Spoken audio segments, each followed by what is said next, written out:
Shall we get the ball rolling? Okay, that's brilliant. Well, it is, first of all, I'll say who I am. I am Martin Kersh from the Foodservice Packaging Association. This is such an important debate that we have two chairs. I am co-chairing it with Jane Bevis from the On-Pack Recycling label.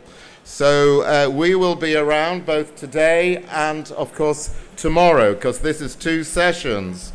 For those of you who have been here before, and I can see a couple of faces from some stalwarts who've been to almost nearly all of these, which is tremendous, you will know these are pretty lively sessions. We want to get you involved as well. We hope we're going to have a bit of fun, and you might actually hear the odd decent joke as well. We've got a tremendous program. As I say, 2 afternoons. We have covering across those 2 afternoons, we have 4 panels. We have the EcoPack Challenge, which is tomorrow.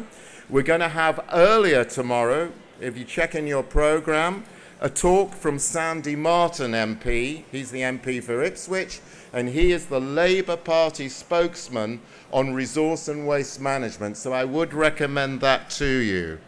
Very good. Now, since the last time we had one of these sessions, we've had 4 consultations. Hands up those who responded to the consultation, please. Okay, that fits in with something I'm going to say. As you know, there were 4 consultations. Waste management consistency, deposit return system, which we're going to get a bit of this afternoon, extended producer responsibility, and from the Treasury, the plastics tax. Now, we had a few businesses respond. Actually, we were totally submerged in responses from the non-government organizations, from others, from the public, which is great. What I'm saying is business did not respond enough. Now, I'm a bit of a grumpy old man, but this thing makes me really grumpy. It really does. You know, because the reason I say this is the way this stuff is analyzed, they just take percentages. So business makes its point, but naturally enough, business is going to have the smaller percentage. We really do have to respond to the next wave of consultations, which I believe will be early in the new year. So please do that. We're going to talk about deposit return systems a little bit later, and as you know, Scotland likes to push England along. They're pulling us there. They're ahead of us. There's no question about that. Also in Scotland, there is an expert panel on environmental charges. And the first thing they have come up with is a charge on paper cups. And a few of us are going to Scotland to discuss that. We have from the European Union, Single-Use Plastics Directive, which is looking in some instances for bans, and in other instances are going to be looking for basically mandatory reductions in consumption. I have no idea how that will happen, but that is what's going to be there.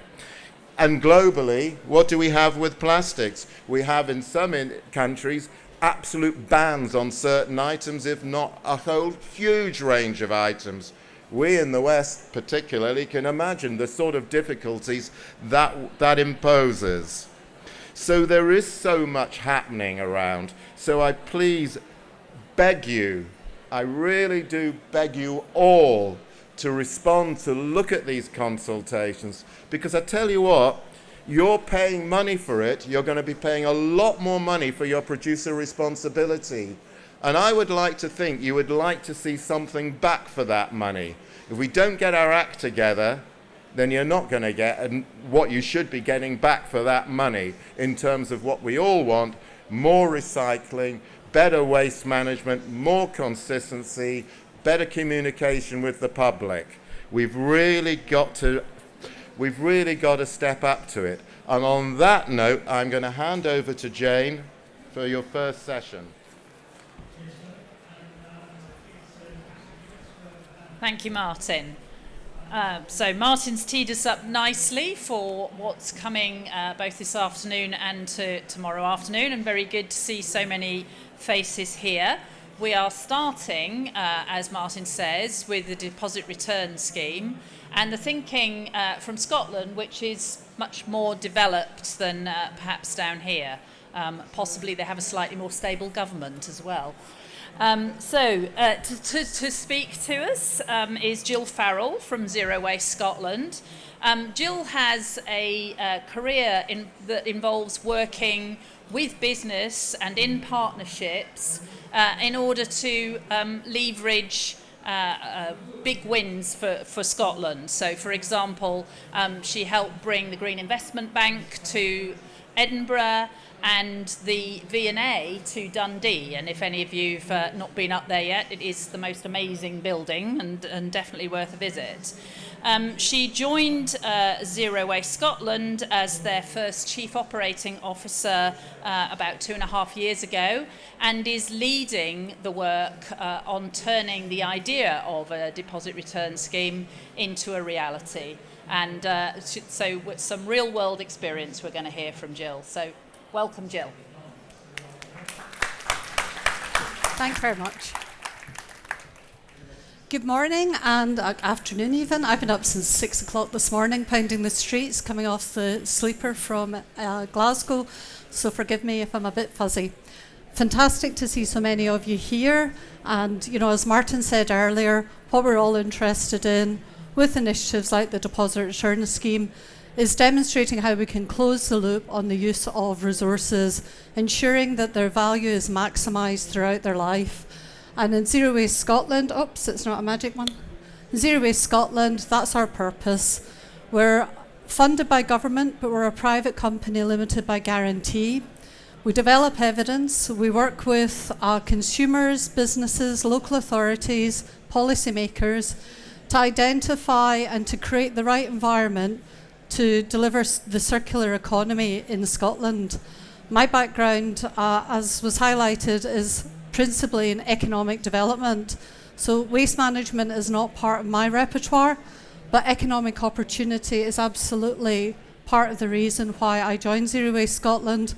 And if we can all work together to realise the full value of materials, then there will be opportunities across all value chains. So what I'm focused on at the moment is the deposit return scheme in Scotland. This is not a big surprise to anyone who pays any attention to the zero waste economy in Scotland. In 2009, the legislative framework was established for a deposit return scheme with the establishment of the Climate Change Act.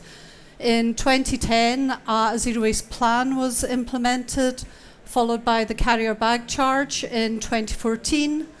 And in December 2015, Zero Waste Scotland published our research into the viability of a deposit return scheme for Scotland.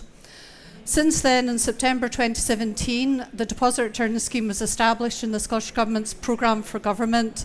So that's basically their work plan for the following years. And that's when we started working with the Scottish Government and SEPA and one of the other economic development agencies in Scotland to look at the art of the possible with the deposit return scheme. We went out to consultation in June 2018, working across all of the areas of Scotland with 32 local authority areas. We took advice from, as you were saying, Martin, the private sector. We're invited to write in NGOs and actual face-to-face consultation with the public. We published, the Scottish Government published the results of that in February of 2019. And in May 2019, the full business case stage 1 was launched. We're following the Treasury Green Book investment principles, and the full business case stage 1 has set out the design of the deposit return scheme for Scotland. And to bring us all slap bang up to date, yesterday the regulations were laid in the Scottish Parliament for the deposit return scheme for Scotland. So what is it?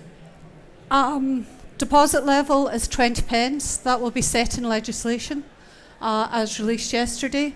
The materials in scope will be all drinks contained in PET plastic, cans or glass bottles. The General principle is it should be as easy to take back the empty receptacle as it was to buy it in the first instance. So if you sell them, you will be expected to act as a return point. The exception for passing on the deposit is within licensed premises, cafes where the drinks are consumed on the premises, where the hotelier, the hospitality company, will still have to pay the deposit, but they won't have to pass it through the consumer before they take it back. Online companies will be included in terms of equity and accessibility. It was felt that that was very important. And the deposits, the bottles, cans will be sold on for recycling. In most other schemes around the world, the producers have this responsibility, but they exercise that responsibility through a scheme administrator. The regulations, 164 pages, I doubt many of you have had a chance to read them yet. They're silent on the matter of whether it's a single scheme administrator or multiple. The expectation is, as happens in most other countries, that it would be a single entity with both the retailers and the producers part of that scheme administrator. So in determining what was included in the deposit return scheme and how it would operate, we established 4 investment objectives. The first is to increase levels of recycling. Broadly speaking, the materials in scope are around the 60% mark in recycling from curbside collection in Scotland, and it's been pretty static at that for some time. So something more transformational was required, and by attributing the 20 pence value onto the items that are in scope and establishing in law this 90% target, it will be ramped up over a number of years. It says 3 years in the legislation at the moment. We seek to increase the number of materials that are recycled. By ensuring that food-grade materials are only recycled with food-grade materials, only collected and managed with food-grade materials, we're confident, as with other deposit return schemes internationally, that the quality of that recyclate will improve. So that means we're getting food-grade materials back into food-grade use, and obviously that means higher value of those recyclable materials, for which there's increasing demand, as you can see walking around this exhibition. By attributing a 20 pence deposit to these materials, we're seeking to change behaviour across a whole range of materials. Clearly, the Blue Planet effect, plastics, has got everybody extremely excited about single-use items. Glass cans are some of the highest uses of single-use drinks containers. But looking beyond those materials, if you start to change people's thinking about every single-use item that they use, then that has the broader benefits across the circular economy. And delivering economic and social benefits to Scotland, we estimate that based on the reduced cost of littering, the reduced social cost of littering, both in terms of people being injured and the disamenity. Tourism is a very important industry to Scotland, and I can tell you the drive from Glasgow Airport is not a pretty one in terms of what's on the verges. And as I said earlier, with the increase in the quality of the recycled materials, there'll be increased value. So in terms of how we're implementing this, once the full business case stage 1 was published, the Scottish Government established an implementation advisory group. This comprises the key industry associations from representing retailers and producers likely to be affected. As you see, many of these are national industry associations. We have a series of work groups looking at how to form the scheme administrator, how to fund the scheme, what the particular challenges will be for producers and retailers. The ambition of doing that, Zero Waste Scotland's not going to make any legal commitments. This entity or the producers have to be responsible, have to take ownership for this, literally. However, what we're doing is working with them to identify any potential unintended consequences of the scheme as it's designed at the moment, and also to help de-risk the approach. So helping to identify sites, helping to identify funding sources, helping to explore some of the logistics mapping, for example. So very detailed work.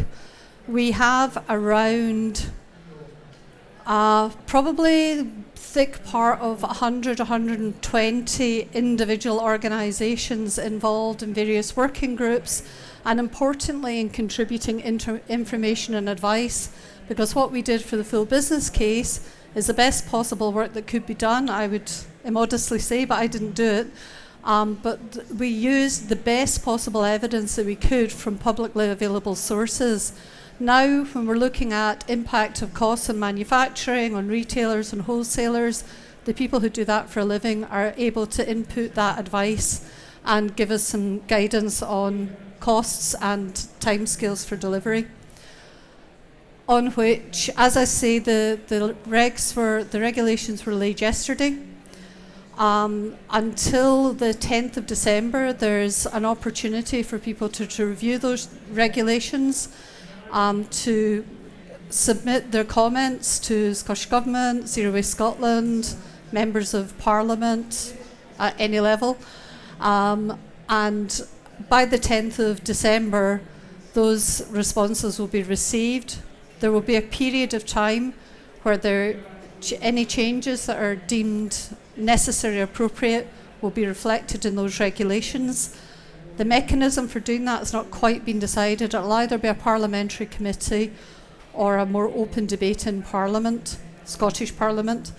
And then once those regs are revised, they will be presented to Parliament and they will either pass or fail. So we'll not get a version of the DRS that hasn't been described in regulations. We will either have a deposit return scheme or we won't. It's quite binary.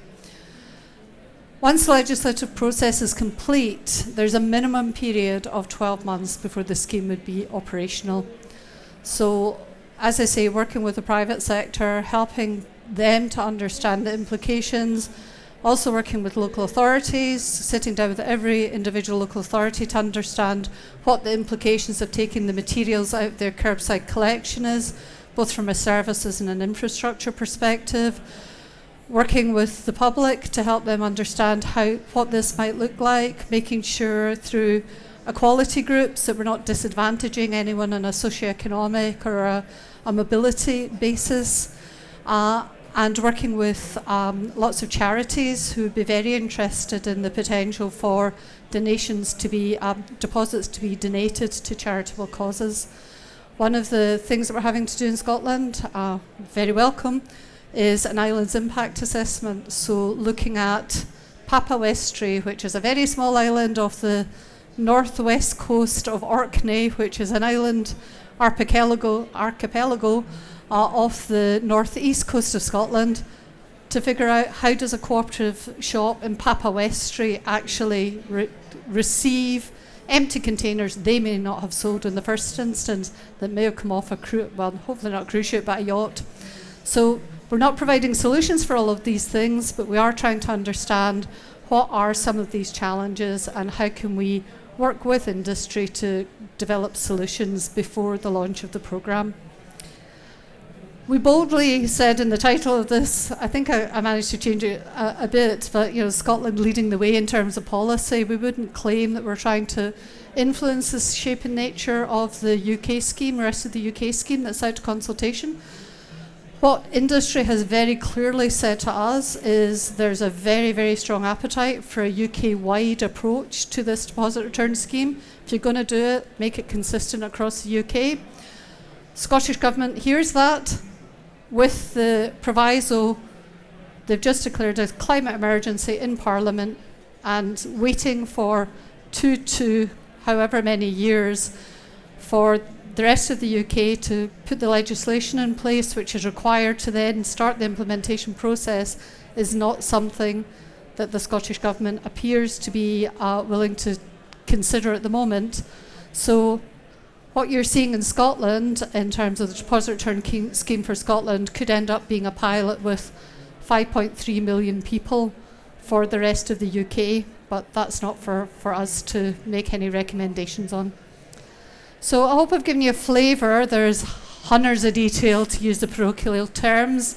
We have on our website, as you can imagine, oodles of information. We've got stakeholder packs for different community groups, for different retailers, sizes of retailers, producers who may be interested.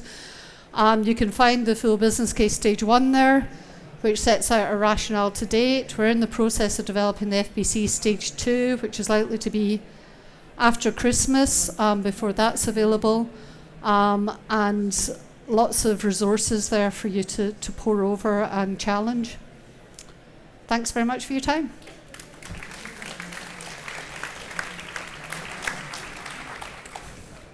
Thank you, Jill. Jill promised there would be plenty of time for questions, and she's duly delivered on that.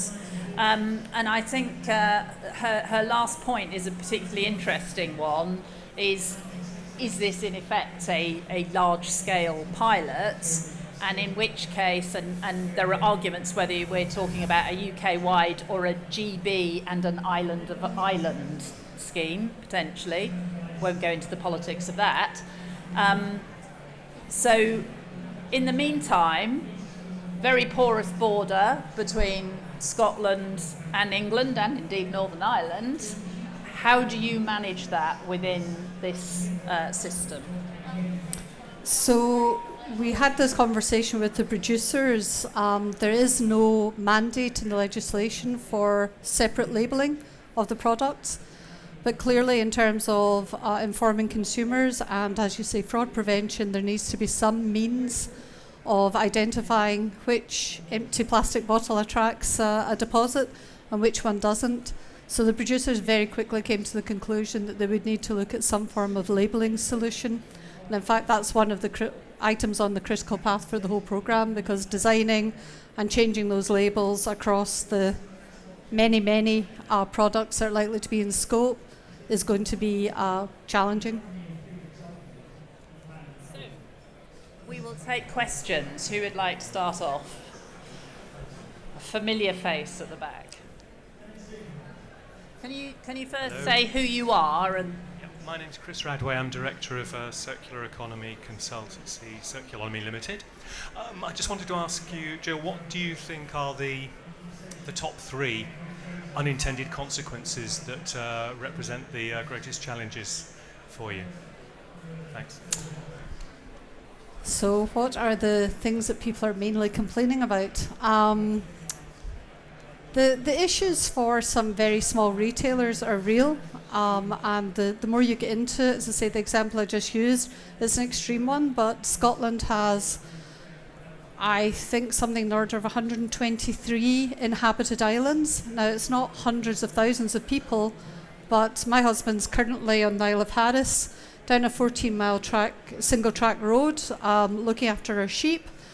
And one of the big challenges is lots of yachts, lots of cruise ships, and lots of camper vans come on to the island with a lot of materials. So the people who come on with those materials that will be within the DRS need to be able to use the deposit return scheme as easily on Harris as they would do in Glasgow, where we live. Equally, the people who live in the islands, we don't even have broadband where I am. 93% of the population has broadband in Scotland, and it just makes it even tougher for the 7% that don't. So to not give them access to a fully functioning DRS would just be the icing on the cake. So the very remote communities is a challenge.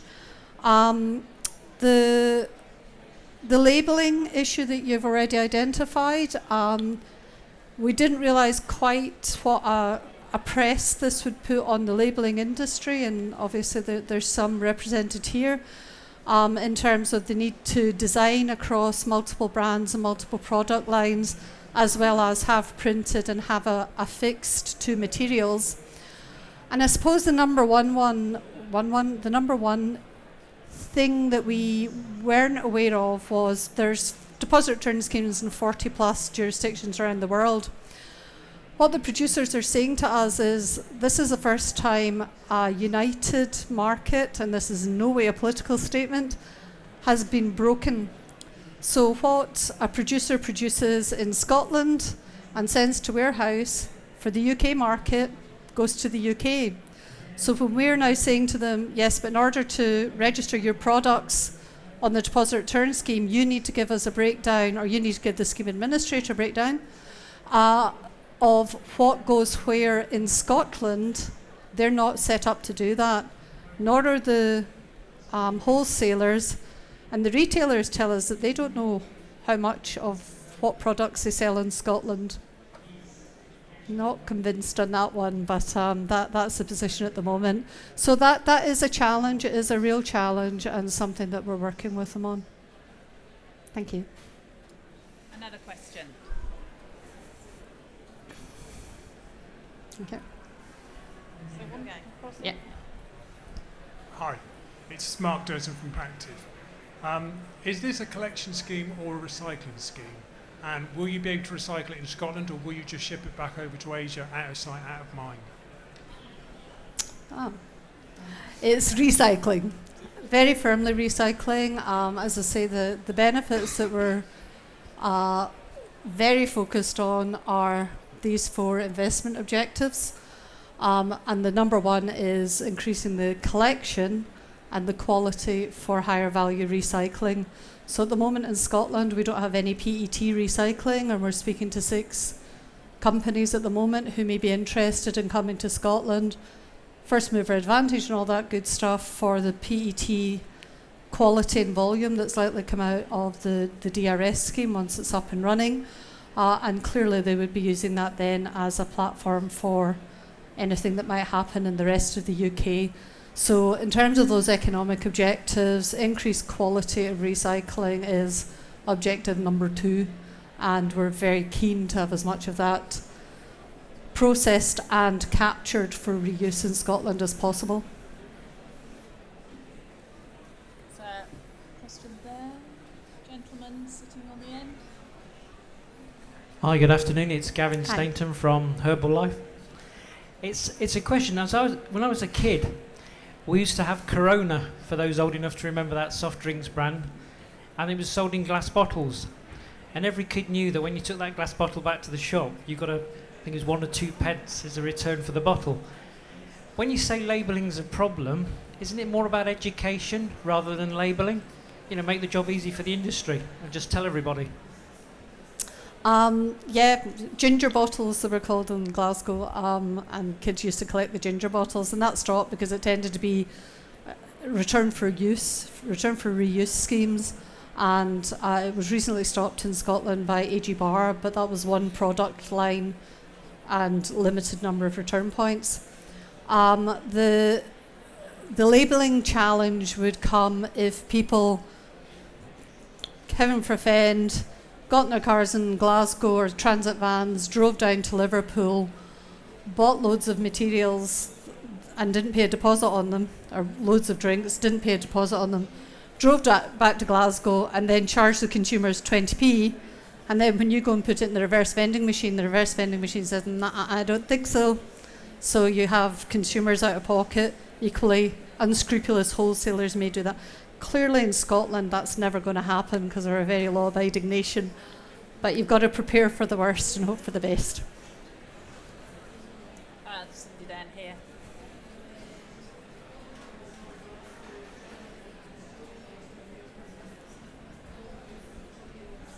Hello, I'm Flying Coon from Crown Packaging. Sorry. I wanted to ask you a question beyond the rationale of having a single value deposit regardless of the size of the packaging. Because today what the manufacturers are trying to do, particularly the sugary drinks, is to reduce the size of packaging, so sell smaller bottles, smaller cans. If the deposit is the same price, that's going to encourage people to buy large PET bottles. So one that kind of goes against all the food encouragement and reducing consumptions of certain products. And also is that not going to increase food waste, because all these flat, large PET bottles people are not going to finish. So the size parameters are 50 millimetres, Emily, to 3 litres, and that's driven by the RVMs. My colleague Emily is one of the brains behind the scheme, is in the audience. So the range of sizes is actually extensive. There's not massive evidence. I was having a conversation with an industry association earlier about multi-packs and the impact of multi-packs and whether or not that showed a large shift from multi-packs into the big 2-litre bottles. We don't have a great deal of evidence of it. The rationale for a consistent deposit on all of the products and all of the materials is that whole thing about the ease of communication to consumers. 20 pence is very visible. The DEFRA consultation has come out with a range of 15 to 25 pence. So 20 pence is a very visible, very easily imagined because it's a single coin. 20 pence makes it inflation proof, which has been a challenge with some of the other schemes, and applying that consistent number across everything makes it easier for consumers to understand and to compute when they're thinking about their shop. It is a deposit. As I say, the ambition, a lot of work is going into making sure, catchphrase being, it's as easy to take back the empty one as it is to buy it in the first instance. And they'll be lighter on the way back to the shops once you finish drinking it.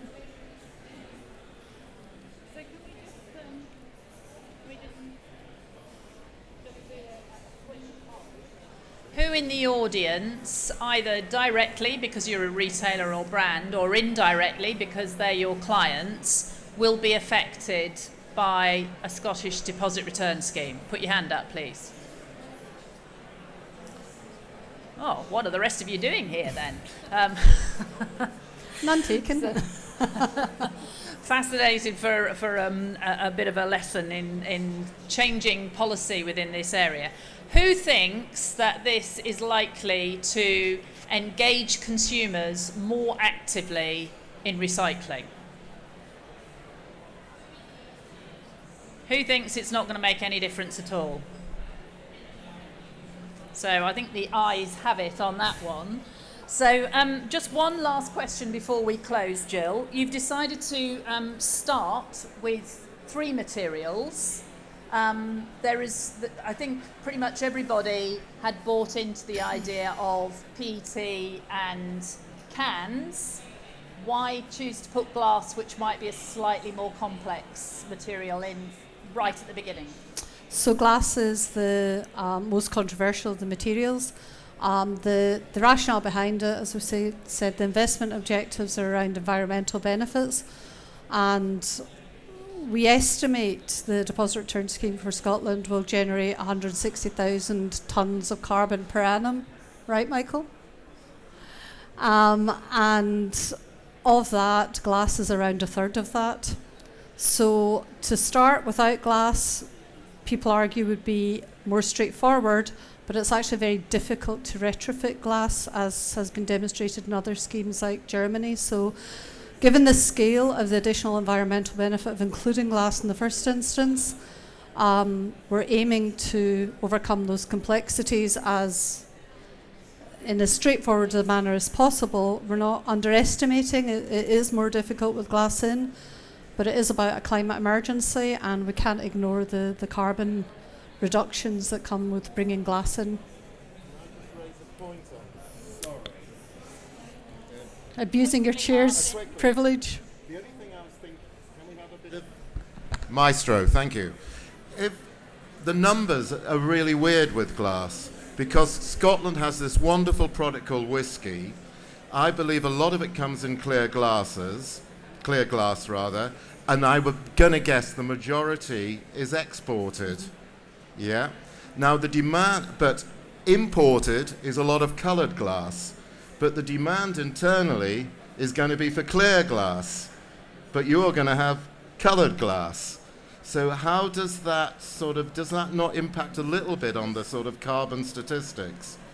Not if by increasing the quality of the cullet in Scotland means less virgin materials imported for processing. You're still going to need your clear glass there.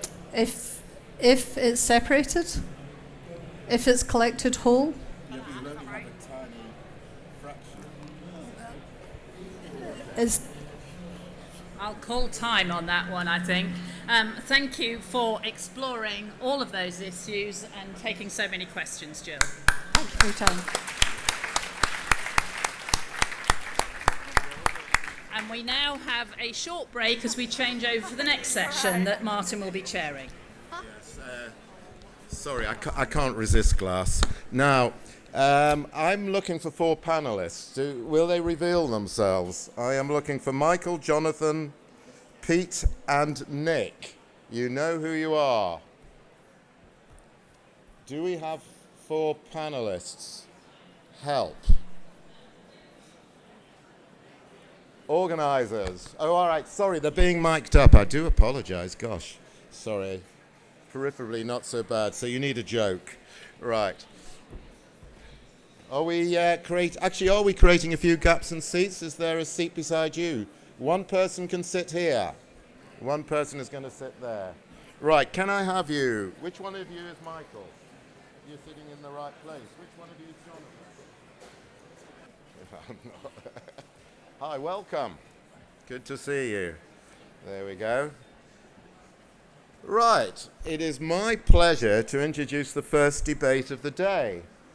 And I will read it, because it's not an easy one. I have to say, if this was an A-level question, I think I'd be walking out of the exam room in tears. Packaging in a zero-carbon world, assessing the right materials for truly environmentally friendly packaging. So to steer us through this course, we have 4 absolute experts on this subject, aren't you? Furious nods. We have Michael Lenaghan, who's the Environmental Policy Advisor at Zero Waste Scotland, and he is a leading expert in life cycle analysis, and he's also been involved with that expert committee, that expert panel I referred to before, which are looking at environmental charges. We then have Jonathan Ritson, who is a policy analyst at Green Alliance, and he is a specialist on the circular economy and runs the circular economy task force there. He also has a doctorate in climate change, so we're expecting a lot from you, Jonathan. We have Pete Statham, who is sustainability manager at Carlsberg UK. Now, he leads Carlsberg UK's sustainability and governance program entitled Together Towards Zero. And finally, but not least, of course, Nick Gumery, ethical buyer at Lush Cosmetics. So I don't know whether that means you're a buyer of ethical things or you're actually a very ethical person. Bit of both. A bit of both. Okay. You source material products and you source the materials needed to create the shops in the first place. You include all materials, including actually for the first time for me, I'll be honest, is cork. And I've never really got to understand cork, so here's an opportunity. As I say, this is a really huge subject, and it does cover a really wide area. I mean, we talk here about a zero carbon world, and I'm going to guess there is some people may have different definitions of what that is. But the background to this is that many retailers and brands have made very bold claims about changing materials. And some have found it harder than they originally imagined. In previous sessions here, we've had Iceland, and you may have read Iceland have been fantastic. They have been very straight up, very honest, and said, you know what, this is a little bit more difficult than we imagined. Treat what we're doing as work in progress. And that is an excellent way to approach it with the utmost honesty, and that's welcomed. I would also add to this title, which for truly environmentally friendly packaging, with delivering the equivalent fitness for purpose. Because if we get to the end of this and we're not delivering what, the packaging isn't going to work, then we haven't really made that much progress. So I'm going to ask you a question each, and this really is so you can describe what your companies are, but in the context of the question, if that's okay. No more than a couple of minutes if you don't mind. And that is to say, can you just give a brief summary of the ways in which your organization is either promoting or working towards a zero carbon world? So if we do this order and go through, that'd be great. Okay. Thanks for having me. So Jill has already introduced Zero Waste Scotland. With respect to our work on packaging, we're advising the Scottish Government not just on deposit return, but also on the expert panel on environmental charges and other measures. And we've been leading a number of behavior change trials across the public sector, looking at how we can induce reduction in single-use consumption. And those have been quite successful and have ultimately informed the recommendation from the panel to implement separate charging obligations for single-use cups. And that's really exciting policy development because that can extend on to other things. And the idea there being that consumers do not consciously buy packaging. We all know packaging has a cost, that's why we're all here. And yet, to the consumer, packaging appears free. And when we send a clear price signal to consumers about what packaging actually costs them, then we know that people, regardless of their environmental values, will take steps to try and avoid those costs. And so the carrier bag charge is an obvious example of that. Deposit return is an example of that, where we put a price on packaging to induce a different environmental behavior, in this case recycling. And charges on single-use hot beverage containers, for example, is another way of driving, in this case, prevention. So that's some of the work that me and my team are doing. Right, thank you. Yeah, so Green Alliance has quite a broad remit. We're, I think, the oldest environmental think tank in the UK. We've been going for 40 years. We do quite a broad range of stuff. So an example of one of the things we do is we run a climate leadership program with MPs. So we take cohorts of MPs and teach them about climate issues so they have the confidence to speak in debates and speak with their constituents, and basically to increase the climate and sustainability literacy of members of Parliament. More specific to this event, so I work with the Circular Economy Task Force, and what we're doing as part of that is trying to create an holistic approach to resource use in the economy, looking at all aspects from consumer health in food contact materials through to sustainable economy, and trying to look at similar things, I guess, of how you reduce use and then increase recycling. Sort of same aim from the two, but different ways of approaching this. So as a brand, Pete. Yeah, so thanks for having me. I'm work for Carlsberg UK, so part of the global brewer. And in terms of what we're doing around carbon, we have a science-based climate target to the 1.5 degrees level, so that's the more ambitious level of the Paris Climate Agreement. And that means that we know that we can set targets that to ensure that we do our part to keep global warming below that level. And where packaging comes into this is one of those targets is a 30% reduction in our beer in hand footprint. So that's everything from the farm to the fridge, getting the beer in the consumer's hands. And packaging is 40% of that footprint, roughly. So that is where, that's where the kind of packaging piece comes from in terms of carbon. And as I'm sure I'll get the opportunity to talk about, we're looking at, new innovations, ways to cut the amount of material that we use to reduce. Yeah, I rather foolishly didn't ask you if your remit was just beer or included the pubs themselves. So, no, we're just a brewer. Just the brewer, so there's no pubs involved in this. Sorry, it just occurred to me actually during that. Now, Nick, exactly, if you could, from Lush. Well, we've sort of been championing regenerative materials and recycled packaging for many years. At the moment, we're pushing forward with reusable packaging, so that's something that I feel is really key. Also refillable, looking at refillable containers brought back by customers to our stores. We as an ethical buying team, we get out there, we go direct to source wherever possible, direct to growers and suppliers, try to have real, clear, short supply chains, and working directly with the people on the ground. That's something that we've championed for many years. So I've been heading up a cork project, which we'll talk about a bit later in more detail, which is a really good example of a regenerative business and regenerative packaging, and obviously looking at zero carbon and carbon positive packaging. Right, got you there. Thank you. So that's how you're taking us towards a zero carbon world. Yeah. So Michael and Jonathan, who wants to go first on this question? I'll tell you the question, then you can decide. That would be fairer, wouldn't it? What advice would you give to brands on selecting materials for their packaging? So let's say you've got to brief this gentleman beside you here. What advice are you going to give him? Well, I guess, so, I mean, one of the things we're looking at is we're not saying one material is perfect, we should all go for that. We're saying that basically each material has its use, and each material can be sustainable kind of if done well, I guess. And I think one of the key things is the EU has a directive that's coming in by 2030 that all plastics should be reusable or recyclable in a cost-effective manner. And I think the real key here is how that's going to create change. It's the cost-effective manner part of it.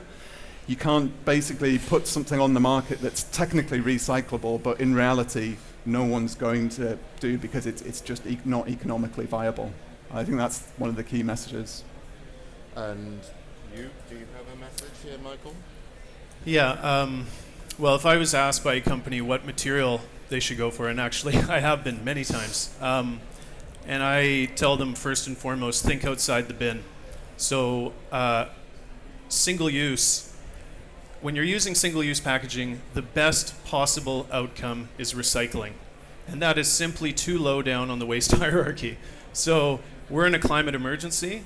The UN report came out earlier this year that said there's 500,000 species that are at imminent risk of extinction. And there is not one thing that has a greater impact on land use and climate than our material consumption. So I would challenge these brands to think, how can you provide the functionality that you require, but using a non-single-use service delivery mechanism? And that would be your first challenge. Right. Okay, well, let's just... And are you saying that applies to every type of product, or does it apply more to others? I mean, I don't know. I mean, how would you handle soup, for instance? Liquid soup. Sure. So there is no such thing as an unavoidable single-use item. Right. There are essential functions that you need to provide, whether it's in packaging, which is what we're here to talk about. But that can be provided through other measures. But you can't just look at material switching or taking one plastic and replacing it with glass, because that's not system change. And we didn't get into this problem from switching materials. We need to think much bigger than that. Much bigger than switching materials. We'll need to come back to that. So, Peter and Nick, I mean, between whichever way you want to go, can you please describe the processes you go through to decide on which materials you're going to use? Now, you may be limited, of course, in certain, because as we just described, because of the nature of it. But if you could just describe that sort of process. And actually, I'm going to think, okay, in the last few years, particularly probably more recently, has that changed? Has the thinking changed in any way? And has the process of making those decisions accelerated into a different sort of way of thinking? Yep. Well, I think the processes within my business haven't really changed. I think we've always been looking for the best solutions for our packaging needs, without a doubt. But I do feel there is a certain sea change in the general industry, which is allowing change to happen. So I think we're at a really key stage at the moment. These debates, for example, I've come to packaging innovations for many years, and I've seen a real change in the discussions that we're having here, which is a real good start. And it really is down to consumers, the general public. They're the ones that really hold the key. I think we'll come to that in more detail later. But from Chuja Materials, obviously, as a business, a lot of it's been down to cost, and a lot of things that I would have liked to have done 5 years ago, I couldn't have even considered. Oh, that's interesting. So what you're saying is your board has decided they're more willing now to put a bigger budget into packaging, or I just think it's becoming a little bit more easier. There's a less cost attached now. I think the more, if you take recycled papers, for example, we have 100% recycled papers for our carrier bags. We have for many years. I've seen the cost of that slightly reduce as more companies like Primark, for example, are taking on the same sort of material. So, yeah, I think within my own company, we're looking at natural materials. We talk about recycling. If you have a natural material that nature provides you, and it's unadulterated, and you can use that as a form of packaging, then nature becomes your recycling centre. So it's biodegradable at the end of life. It's biodegradable rather It's than 100% compostable. Yeah, everything nature provides us is biodegradable. It doesn't have anything, does it, that it can't deal with. So just to be clear, you're saying the packaging is not compost, it's meant to be just biodegradable. So In compost and it can or in the compost ground. as Yeah, well. exactly. I only say it because when I pass a Lush in Victoria quite regularly, and I actually don't see any packaging. Is that? Well, obviously, 50% of our products are naked, as we call it, so they're packaging free.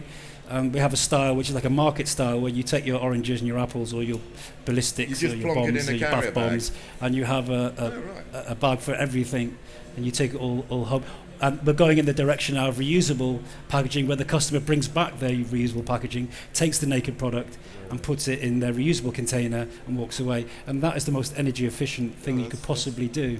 You have a very loyal customer base, I imagine. We do, but when we talk about liquids, like liquid soup, like you mentioned, then obviously that has a different challenge, right? Because there's lots of natural materials that can't hold water or liquids. Yeah. So there's a real research and development into that particular area, where if we can get to a position where we can hold liquids and creams, and we have a natural material to make it from, then I see that as being the way forward. And as far as I know with toiletries, it has to be to food safe standards, right? Yes. So, Mr. Carlsberg. Thanks. Promotion. No, I think so. Within beer, as you'll all know, packaging hasn't changed dramatically. It's cans and glass bottles. I think the areas that have changed are in terms of always looking to kind of reduce the amount of material that we use. So you look at our new glass bottles are 10 grams lighter than the ones they replace, which when you expand that out, just in the UK in 6 months, it saves 63 tons of glass. So there's a big kind of efficiency in materials, and you look at things like cans that are kind of, endlessly recyclable. And then in terms of switching materials, we're trying to reduce the amount of plastic that we use. And I'm not going to sit here defending plastic, but I'm seeing quite a worrying trend across the industry where it's about just making sure the consumer has no plastic in their hands. And actually that doesn't solve the problem, because obviously sometimes that's switching it out for a lot more of another material. Which, so across our range, we're trying to cut down the whole amount of material, not switch out one thing for another thing. Are we allowed to ask you the sort of general split between materials? I mean, Coca-Cola did a year ago, so are you allowed to do the same? Yeah, so about half our volume in the UK is in cans, and about 10% in bottles, and the remainder is kind of kegs and bulk. So yes, of course. Yeah. Yeah. Sorry. And some of those are as old as our brewery, which was built in 70s or something. God, so makes the beer better apparently. So. They're obviously, in terms of reusables, they are the ultimate. Kegs are a good example of reusable packaging. Yeah. So following the example of, let's say, Pete's described making the packaging lighter as part of the solution, how do you two guys, Michael, how do you see that? Do you think that's the solution? Acceptable? Not acceptable? No, I mean it's definitely acceptable, and it's a good step. It's not eliminating the bottle, but it's making less material in the bottle, and that's positive. I think we need to be careful about when lightweighting leads us into unintended consequences. So, for example, moving from firm plastics to films. Firm plastics are recyclable. Films are technically recyclable, but not economical to recycle. That's a problem of having a recycling market that's pinned to a global commodity of oil. So if the oil price drops, some things no longer are getting recycled. And if it goes up, then suddenly we're going to recycle plastic again. That is a very bad way to set up a long-term recycling infrastructure for material. And that's a problem for perhaps another day. But lightweighting has a place, but it certainly isn't, the silver bullet. Okay, so not the silver bullet. Jonathan, what's your view? Because this is surely better resource use at a minimum. Yeah. I mean, I wouldn't say it's a bad idea at all, and I completely agree with you. I think what there is also the risk of is creating consumer backlash in that customers are demanding more sustainable products, they're looking for more sustainable products, and if you've only made something 1% lighter and are claiming that as your new sustainable line, I think eventually the customers are going to become aware of that and they're going to actually start demanding more sustainable product systems rather than just a slightly lighter container. I suppose it might go down to the definition of what sustainable is. What do you mean by that, sustainable, in this context? Yes. Even as somebody who spends my life in sustainability, it's very, very difficult. I guess in this industry, we've got to kind of be closing the loop on resources. So if I will say a system is sustainable, if there is no more input, linear, and then output, if we're actually got a system which is taking the used products as the input for the next round. I mean, obviously, that still could be a very energy-intensive system, so it could be still creating lots of carbon emissions. So I think this is a problem, especially when talking to consumers, because it's not just one issue. We've got materials, we've got energy, and it's a very complicated picture. All right, because some might argue even saving 1% does make the resource go 1% further, let's say. I don't think the maths are quite that straightforward. I mean, is that... Well, I'm not saying don't lightweight. I'm just saying that that's okay, really not... It's not the end goal. It's still a viable thing to do, and it's still going to create savings. Okay. I think Nick, you're into replacement, and you're looking at natural materials. I mean, do you want to just talk a little bit about in that theme? I mean, is that... Well, I think most materials you can put into three categories. So you have degenerative materials, sustainable materials, and regenerative materials. So degenerative, you can maybe take an aluminium can or something which is extracted from the ground as bauxite. So that's extracting minerals that we can't really afford to lose from the planet anymore. And it uses vast amounts of energy to turn it into aluminium. Huge amounts of hydroelectricity. So the embodied energy within a degenerative material is huge. You'd probably need to use your aluminium container for 100 years or more to pay back the amount of energy that's gone in to use it. Sustainable, we do a lot of that at Lush, and lots of companies now have recycled plastics, and they're looped, which makes it a truly sustainable material. Lots of energy still being used, but all our plastic pots and bottles are all 100% PCR, post-consumer recycled. And then regenerative materials have a very light impact on the planet from a carbon perspective. They will then naturally biodegrade back into the ground. So as a company, we're trying to push more and use more and more regenerative materials for that very reason. It's a huge challenge when you say that, because natural regenerative materials, when you look at upscaling, it's a real challenge for companies of our size and huge companies like Carlsberg to actually upscale to the point where it becomes commercially viable.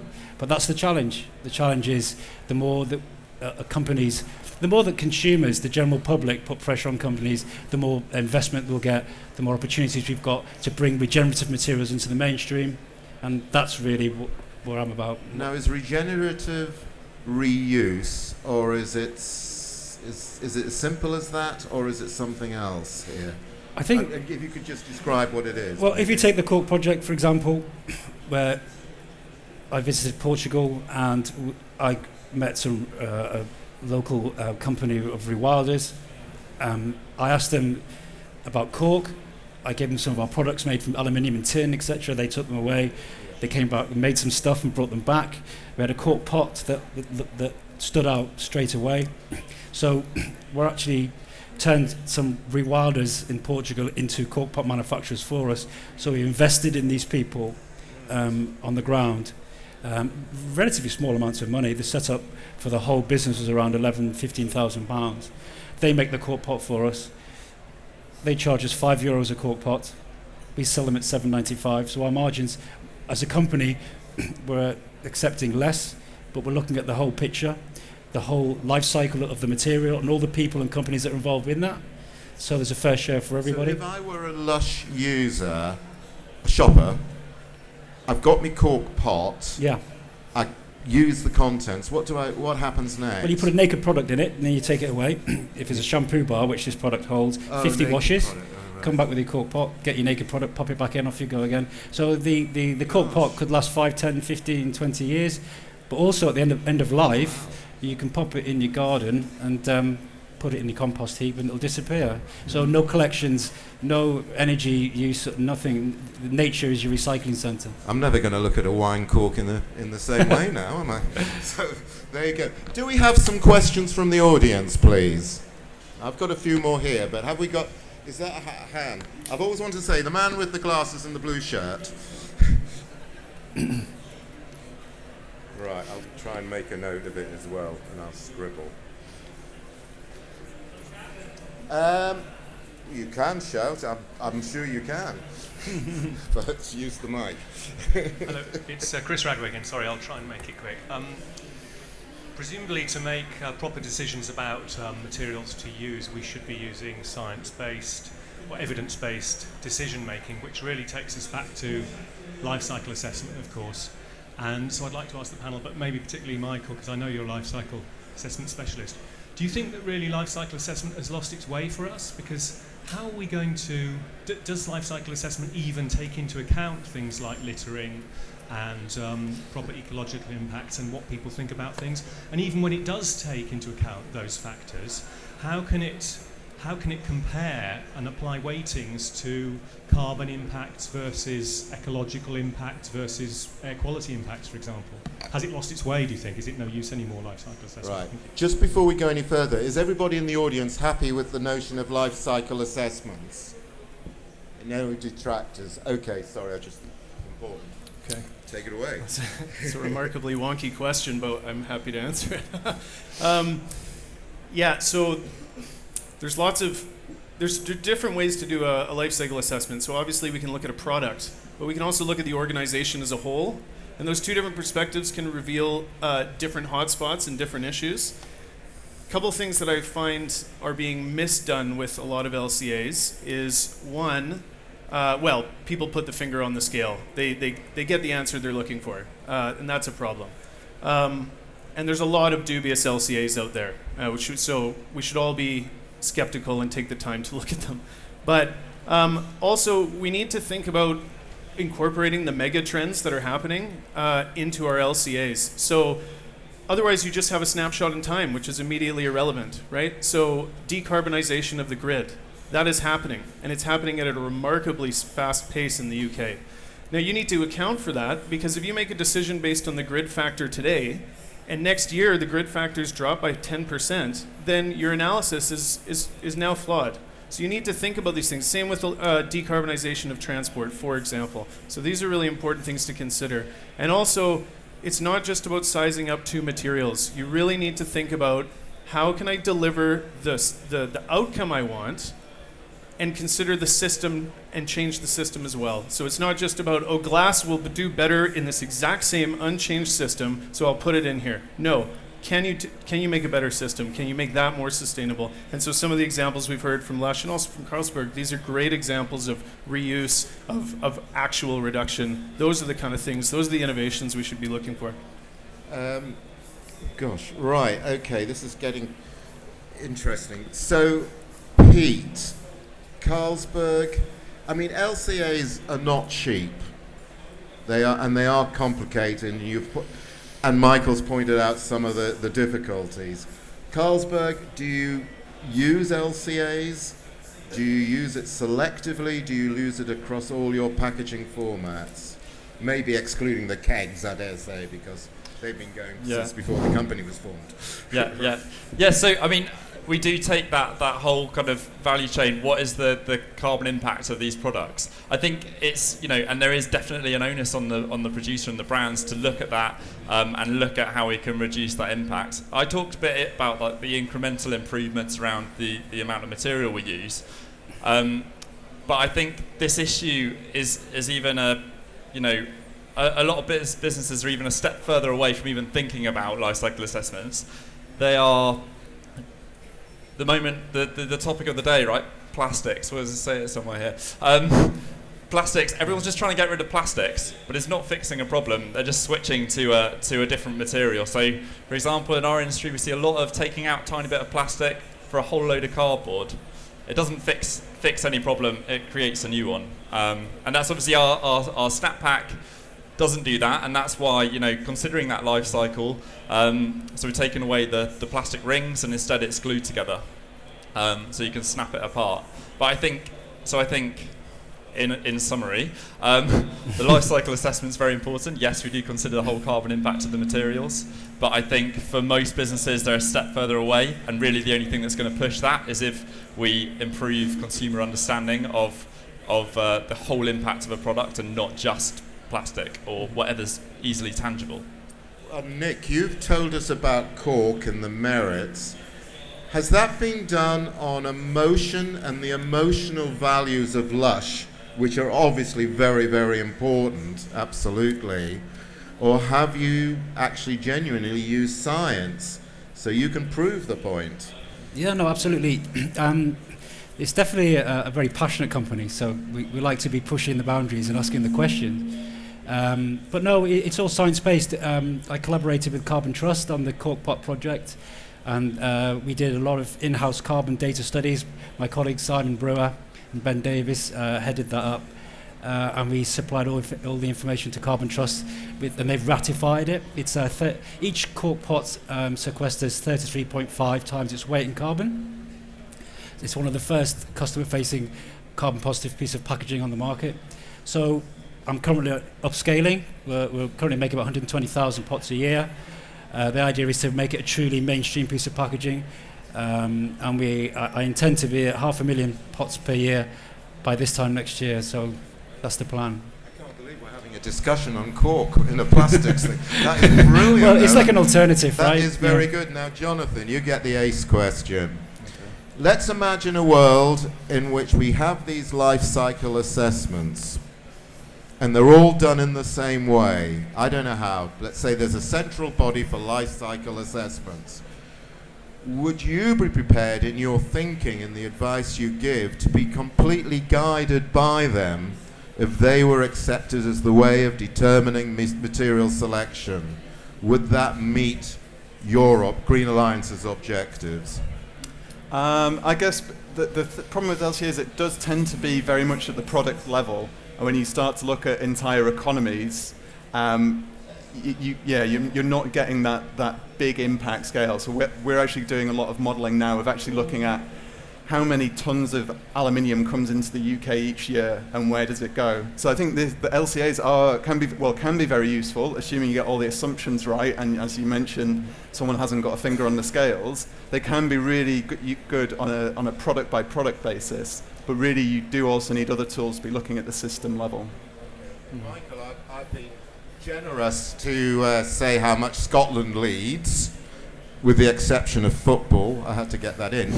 But could you imagine life cycle assessments in Scotland, and they do lead, being made mandatory? Could you ever see that as policy? Well, as you can tell from my accent, I'm really offended by the football comment. And in terms of requiring them,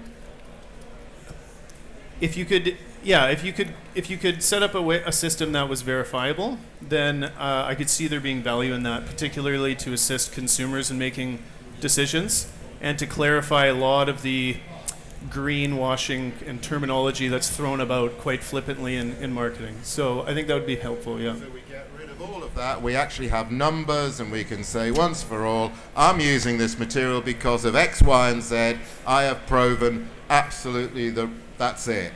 An end of debate. But the thing to remember about life cycle analysis is it's only as good as the options you're comparing. So you first need to imagine what the options are. If you start with two poor options, then you'll find out which one is better. But that doesn't mean it's the best option. Well, you could include no packaging as one of the options. Yeah, you could. Yeah. I mean, and that would be the waste which might go with it, and factor that into it. I mean, would that be reasonable? Not for your liquid soup. Not for my liquid soup. Yeah, you've got me on that. I haven't brought that up. Another question from the audience, please. We haven't had a question from this part of the audience. Is there anybody here who would like to raise a question? Come on. We've got one over here. We have a lady there, yes? I just wanted to know from like a new brand that's starting up. I'm trying to start a beauty brand at the moment. It's actually a fragrance brand. It's really hard researching what materials are best to use. We've just been talking about now. Are there any resources out there for small independent brands that will give a more clear picture of the best, most sustainable options for packaging materials? Right. Who would like to take that one away? Do I have a volunteer from the panel? There are eco-design guidelines that you can look up. So, I mean, there are his whole professionals who do this area. I mean, if you're a very small brand, then perhaps, yep, the money might be an issue. But if you search eco-design guidelines, there are sort of criteria. So for one, off the top of my head, using a single material is extremely helpful in the recycling. So if you are going to put something in a carton with lots of different materials, it instantly becomes extremely difficult to recycle. And there's a kind of a hierarchy of measures in these things. So you know, the next step, if you're going to use two materials, use materials with different densities so they can actually be separated out at the recycling facility. So there are some like general guidelines that should help guide you. But yeah, my best advice would be to speak to an eco-design professional, or if you can't get that, actually speak to recyclers, people who do this for a living, and just say, if this product turned up at your recycling facility, what would happen to it? Because I've actually spoken to a few people at stands here today, and they've actually had to say, well, yeah, to be honest, although this is feasibly recyclable, if this turned up at a recycling facility today, it would be burnt. It would be incinerated for energy from waste. Yeah, and I'd just like to echo that point, because I cannot tell you how many companies I've spoken to who have created an innovative packaging product and have not any idea of what will happen to that product at the end of life, have never had a conversation with a waste management company to see how it would react in the existing infrastructure we have. And that's basically biodegradable packaging in a nutshell. That's the whole biodegradable packaging issue, is this has flooded the market, and now the waste management industry is playing catch up. But it's going to take, it'll take years for us to get like street-side composting facilities, the consumer behavior change, the education required, all of that. So we need the people putting the products on the market to talk to the people who will be dealing with it at the end of life, and let that inform their decision making. Right, you're now jumping into the next debate, so do hold that point, audience, please. Could I just make a point? Because Nick, I was going to ask you, when you do, also, can I just ask you to think, when Lush started, did you find any of this advice? Did it exist for you? Ooh, I think perfume packaging is quite limited, I'd say. I purchased perfume packaging for Lush, so obviously it's a different scale to your new business. Can I ask a question? Are you purchasing by shop, or are you mailing it out? I got caught on the sideline. That's all right. Talk then. Are you selling from a shop, or are you mailing? We haven't started selling yet, so we're actually kind of caught up right now on the packaging side of things, but we will be both going through retailers and direct to consumer. So that obviously brings an added layer of packaging once it's being shipped. The issue with perfume packaging generally is the spray pump itself. They tend to be mixed plastics and metals, and very, very, very difficult to get to recycle. And there's still no real solution to that. But I do really like the idea of a refill scheme. So you have one piece of packaging that has a value, basically. Get away from the fact of packaging being as cheap as possible, and get away from the mentality of taking it off and putting it in the bin and not really thinking about where that's going. But having a really nice, valuable piece of reusable packaging, and you have your big vats of perfume in your store or wherever you're selling to, and you refill your perfume into that. I think, again, talking about carbon and being savvy with carbon, then that's a really good solution. But if you're mailing out, then that's obviously an impossibility. One of the things we're looking at. Hi, sorry. Volume. Hello. Yeah, one of the things which worries me, I mean, we've talked about life cycle assessments, and you've made the point you've made. Are we not in danger of, in order to decide which packaging you're going to use and make a decision, you've got to spend a lot of money? And is that not going to become a barrier to entry to the marketplace. So the lady there who's looking to form her new company, and I don't know, you may well be backed by billionaires or whatever, I doubt, but okay, not doubt looking, but you know. I mean, it's going to be very difficult for all these and you were a new business once, and I guess you were at one time. I mean, is it going to be really impossible for new brands, new products, which have been so powerful in changing the way we think about what we buy? Maybe we get that whole process, and we've seen it in food, maybe it's going to slow up. Is it possible? I don't think it should be overcomplicated. I think for a new business entering the market on a small scale, there's massive opportunity, and like you've said, a call to a recycling centre in terms of what they can take, and making things from a simple material that you know is valuable at the end of its life are kind of key principles, and if you stick by those, then it's true. But okay, let's suppose government, given we've got consultations, we've got this waste management consistency consultation, let's suppose the government imposes mandatory design guidelines. I mean, is that impossible? And maybe we will see them. I mean, is that going to make life difficult for smaller players in the market? And are we going to end up with all packaging within each material kind of looking the same? Does anybody want to comment on that? And I'm not going to make my usual analogy to the Soviet Union, but I think you know what I mean. Job done. Yeah, I think we keep being drawn back into this material switching argument, and what I'm trying to get across here is that that's really the last option. If the suggestion of moving to a refill model, there it is. That's the solution, right? Do that. And then, whether, your one package is slightly better than the other is a moot point, because your system itself is so much more sustainable than single use, right? So we need to stop looking for single use solutions to the single use problem, and we need to start thinking beyond that. And I guess for me, there's a lot of opportunities for branding, for packaging, for marketing when you move to this reusable model that really haven't been explored. I mean, if I've got a beautiful piece of luxury reusable packaging that I'm keeping in my house all the time, it is constantly advertising for the brand, right? And when people say, boy, that's a really nice shampoo bottle you have there, where'd you get it? Well, there you go. That's me marketing for you.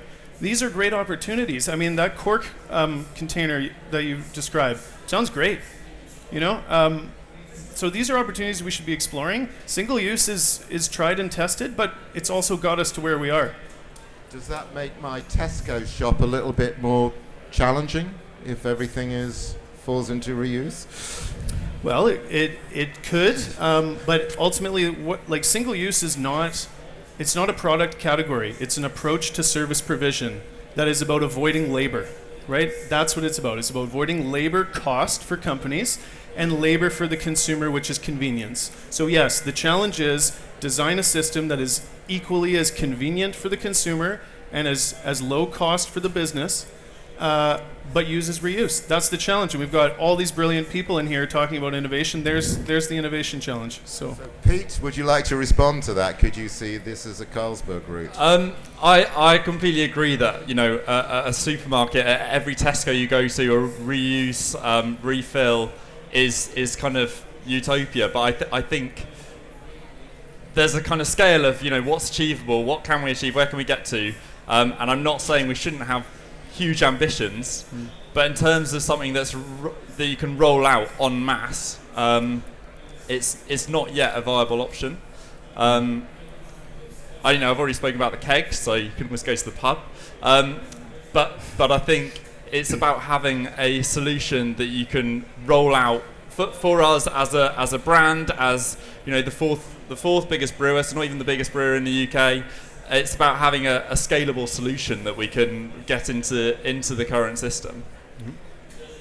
Can we have some more questions from the audience, please? We have one here, the man with the white shirt, and he'd be followed by the man with the rather fetching check jacket. Man with white shirt first. Thank you. Hi, it's Gavin again. I love the idea of refillable. However, for me, the devil's in the detail. For the companies that are doing this, how do you manage the whole traceability point of view in terms of, a company goes to a lot of trouble sort of batch coding their products in terms of product recall and traceability. When you have a refillable model, how do you ensure that the customer can be tracked in terms of the product? And meets the legal requirements. Legal requirements, exactly, yeah. For the man with the check jacket, does your question fit into that? Because we could then have two questions on the go. Who's the check? Not naturally. Okay, so we're looking at legal requirements, traceability, which is so utterly critical, and we know, throughout all of us, we know this. Shall we take it in reverse order, Nick? Yeah, we're at the very beginning of this sort of as a project, and I'm looking to have a test store within the next 6 months where we trial all these issues. The legal issues is a really interesting one, and batch recalls, I don't have an answer for that, to be honest, at the moment. So that's something we need to look into. Yeah. But from a sterilisation point of view, I've got some ideas that I want to test, which would be to sell a range of sundry items which your customer would buy on their first purchase and then take away, and then when they come back they refill, maybe not directly into that sundry, but we'd have a similar sundry which would be sterilised, which would then be refilled and taken away. So I'd have sort of a looping and a sterilisation and a cleaning method. The batch coding is an interesting one, and we'll have to see what we need to do. Maybe some sort of labelling will need to be introduced for that, but certainly doable in my opinion. I'll let you know in 6 months how it goes. Pete, you have to have full traceability if you're going to avoid those dreaded emails on a Friday afternoon from the Food Standards Agency. The ones which say product recall. Absolutely, and obviously we have that through the keg system. And what I didn't mention before around fitting into the current system, it wasn't to say we don't have big ambitions. I think it's more around the fact that, like I said at the beginning, we're in a climate emergency and we need to act now, and we need to do something that can be kind of implemented immediately. So that's, yeah. So for Michael and Jonathan, brand switching is an important part of our life. I go in for my Heinz tomato soup and I come out with a Campbell's because I've seen a promotion, it's cheaper or whatever. Again, that point about traceability, and you don't have to use soup. I'll let you off the hook on that one. Are you talking about reusability as a way forward? And there is some certain amount of agreement. Certainly. Are we running into a technical problem here? A potential nightmare? Well, I'd imagine you are the Food Standards Agency dealing with this, perhaps. Yeah, I think first off, we can look at examples all over the place of refillable supermarkets that are opening up here in London and all over the UK. So are they all in defiance of these laws? I'm guessing they're not. But maybe it's worth speaking to them about what they're doing on that. We have craft brewers who are filling growlers, those larger bottles that you can take home and pop in your fridge. It carries six cans of beer in it. So one, there are companies solving these problems all over the place. And two, I guess I would say, you're the experts. You know the regs better than I do in this particular area. And, we can always, it's easy to flag up reasons not to do something and barriers. What the real innovation and the challenge is figuring out how to get over them. And so that's, that's what we need to do. And from a legislative perspective, I am sure that there are changes that could be requested and pushed forward to make this more sensible and easier to do. And if those recommendations came from the industry, I'm certain government would be open to listening to those and considering them. Sorry, a quick brief add, because we'll get one more question in very quickly. Did you want to add anything, Jonathan, to that, or you?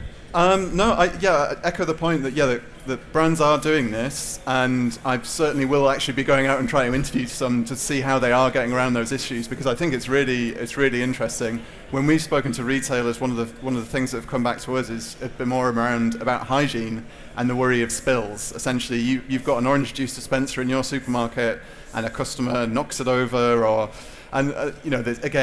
they're not difficult problems really. We can talk about standardization of containers, automation of filling. I think these are certainly soluble problems. For those who deal with HACCP form filling. Believe me, they'll find a complication. Did you want to quickly add something before I go to the man with the Just going to add something jacket? on reuse. I mean, there's a lot we can learn from other countries as well. Across other Carlsberg markets, we use reusable bottles in the system, and I think it's about getting a kind of wide industry change and a shift towards. Yep.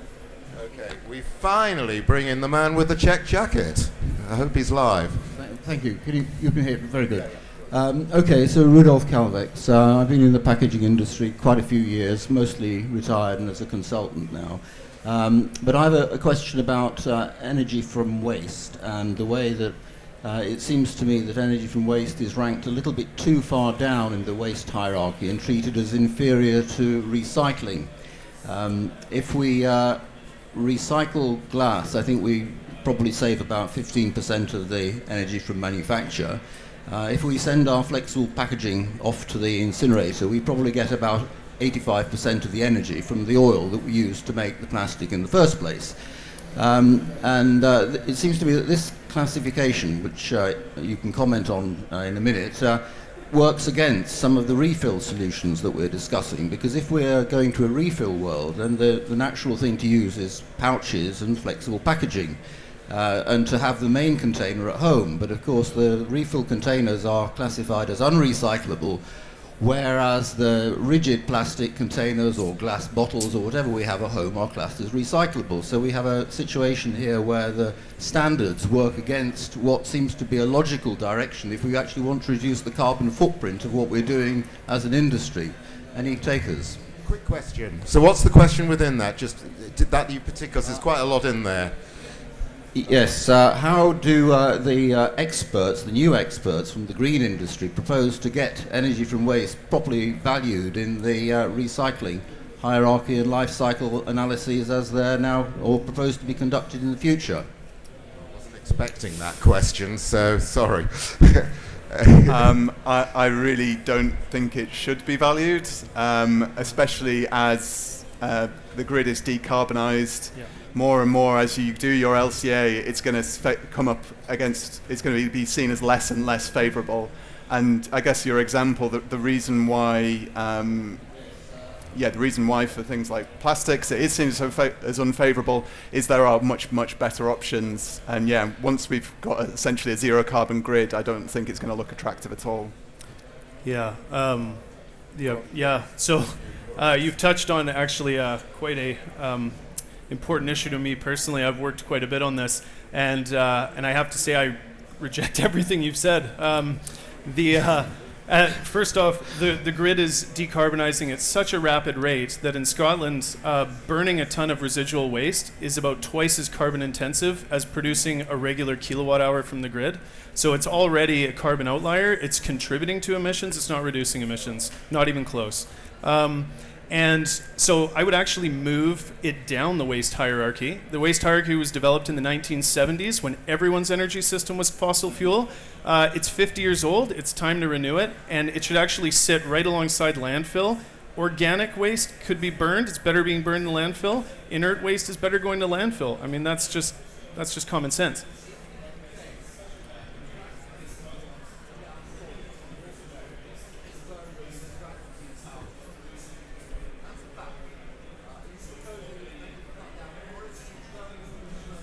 This will be a very quick answer saying that trees... Yeah, I heard. No, I'm not proposing we should cut down forests. Right.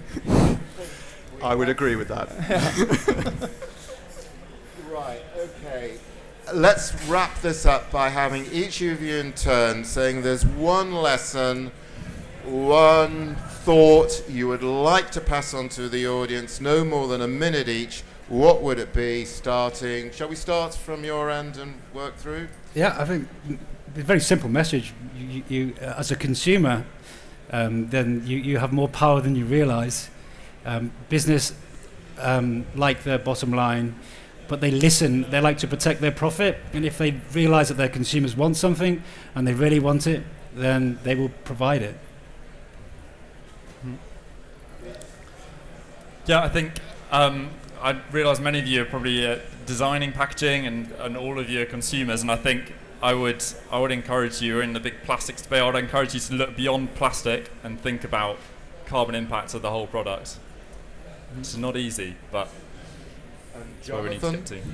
I think I already gave out my nugget of wisdom, which was actually speak to recyclers and find out what genuinely will happen to your product in the real world, not the ideal world. Mm-hmm. And finally, Michael. Yeah, I guess 80% of our carbon emissions are wrapped up in extracting, producing, manufacturing, shipping, using, wasting materials. So if we're going to solve climate change, we need to move beyond a linear model to a circular economy. And that isn't just recycling. In the circular economy, recycling is the least best option. So let's think outside the bin. Let's look beyond single-use solutions to single-use problems, and let's really innovate. Look, I'm going to thank this panel hugely. This is a hell of a subject. I hope we've managed to between these experts, managed to identify some answers to it. We may not necessarily agree with everything which has been said, but I hope at least this helps you to think, and it makes you think a bit more deeply about the messages which are coming across and how you're going to handle these issues in your own businesses. I would like you to please give a massive round of applause to all four of these very fine people.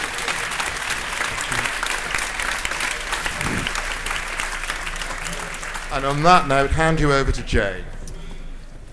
Thank you, Martin, and thank you to all our panellists. We need to do a quick mic change, so if the outgoing team could go over there and the 4 panellists for our next session could get mic'd up, please. This is the moment you can stretch your legs or do whatever else you feel a need to do, and then we're going to have the final session of the afternoon looking at compostables, and expect a lively debate on that. Great, so for our final session today, and I'll just open with a little preview of what we've coming up tomorrow afternoon in the second session of the Big Plastics debate. Martin's already mentioned that we've got Sandy Martin MP, the Labour spokesperson on waste and recycling. Then we will have a panel looking at achieving the circular economy, getting design right, followed by the EcoPack Challenge, where we'll be looking at some innovative designs to select the one that delivers the most sustainable benefits. And we'll be announcing the winner just before 4 p.m. tomorrow. I'll also take this opportunity to do a small advert, which I think as co-sponsor I'm entitled to do. So those of you who would like an easy-to-use tool that tells you what the recycling infrastructure in the UK can do with your packaging, join OPRL and use our online prep tool, which will save you having to have dozens of conversations and will do the job for you. So, advert over. We have an extended panel this afternoon to look at the issue of compostables, helping to reduce packaging waste or causing more hidden damage than good. So expect a lively debate. Introducing in strictly alphabetical order, Bruce is the CEO and founder of First Mile, who provides waste collections, recycling collections to businesses, and amongst that we'll be handling a lot of household-like packaging, I imagine, as well as sort of more commercial packaging. We have Professor Mark, I'm not going to say your surname, Mark, I'm going to fail at that particular hurdle, who's Professor of Materials and Society at UCL, who will hopefully explain to us some of the confusions of various different types of novel plastics that we tend to get muddled between us. Andy, who is the chairman of BBIA and probably the most famous man in terms of standing up on stages talking about compostables these days. It must be almost a full-time job for you, Andy. I don't know if you get time to do the day job as well.